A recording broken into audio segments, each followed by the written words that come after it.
층간소음 공격의 진실. 아랫집, 가족 같지만 가해자?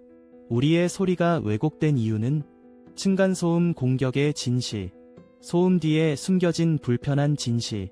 우리는 모두 평화로운 거주 환경을 원합니다. 그러나 층간소음 문제는 많은 사람들에게 심각한 고민거리가 되고 있습니다.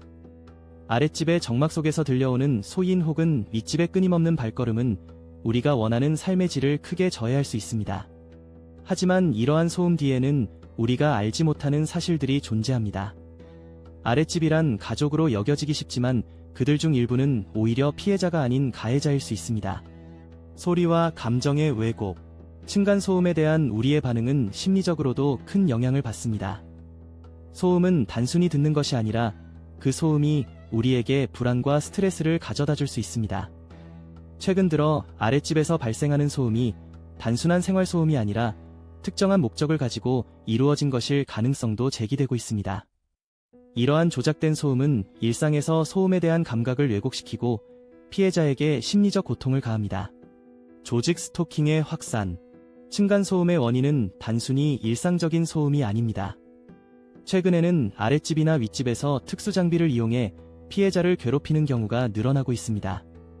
이들은 소음 속에 불쾌한 말을 섞어 보내며 피해자를 지속적으로 괴롭히는 행위를 하고 있습니다. 이와 함께 거리의 냉담한 목소리는 주거와 같은 상스러운 욕설로 가득 차 있으며 이는 가해자들의 지시 아래 이루어지고 있습니다. 조종당하는 가해자들.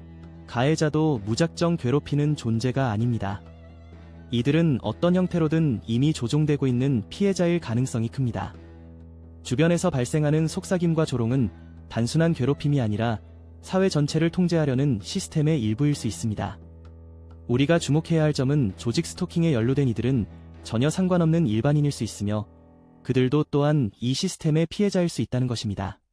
뇌파 생체 실험과 전파 무기. 이어지는 내용은 블로그 게시물에서 확인하실 수 있습니다.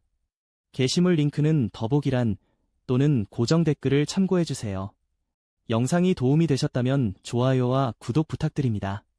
감사합니다.